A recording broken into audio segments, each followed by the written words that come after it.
जब से वज़ीर आज़म पाकिस्तान इमरान खान और army chief general Qamar Javed Bajwa ने line of control Azad Kashmir का दौरा किया है, भारतीय हुक्मरान और भारतीय मीडिया की नींदें हराम हो चुकी हैं। दोनों को एक साथ लाइन ऑफ कंट्रोल पर देखकर भारतीय मीडिया की आंखों से जारी आंसू रुकने में नहीं आ रहे और भारतीय मीडिया ने अपने दहशतगर्द गुजरात के कसाई प्रधान बंदरी एडोल्फ नरेंद्र हिटलर मोदी के मकबूजा कश्मीर में किए गए जुराइम पर पर्दापोशी के लिए अब पाकिस्तान के जेर असर आज़ाद कश्मीर पर बकवास शुरू कर दी है और मकबूजा कश्मीर में भारतीय जुराइम, मजालिम और मुसलमानों के कत्लेआम पर लबकुशाई करने के बजाय बिकाऊ भारतीय मीडिया वज़ीर आज़म पाकिस्तान इमरान खान और army chief general Qamar Javed Bajwa के लाइन ऑफ कंट्रोल आने पर रो रहा है।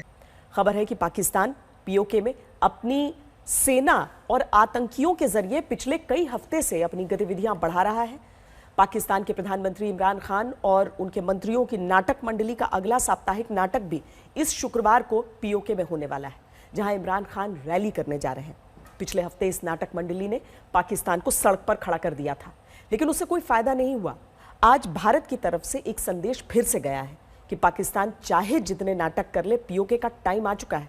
पाकिस्तान की गलतियों और कच्ची कूटनीति की वजह से पीओके उसके हाथ से फिसल सकता है। वज़ीर आज़म इमरान खान ने कमाल हिकमत अमली से गुजरात के कसाई उर्फ जाय वाले को पूरी दुनिया के सामने जलील और रुस्वा तो कर दिया है और दुनिया जान चुकी है भारत का प्रधान बंदरी इंसानियत का कातिल है, लेकिन ये सिलसिला भी खत्म नहीं हुआ। इस हवाले से वज़ीर आज़म इमरान खान 13 सितंबर को मुजफ्फराबाद में बड़ा जलसा करने जा रहे हैं, जिसमें दुनिया को वो बताएंगे कि वादी कश्मीर पर दहशतगर्द भारतीय फौज का जबरी कब्जा है, जिससे एक बार फिर भारत की फाशिस्ट नस्ल परस्त अकलियत दुश्मन हुकूमत दुनिया के सामने बेनकाब हो जाएगी।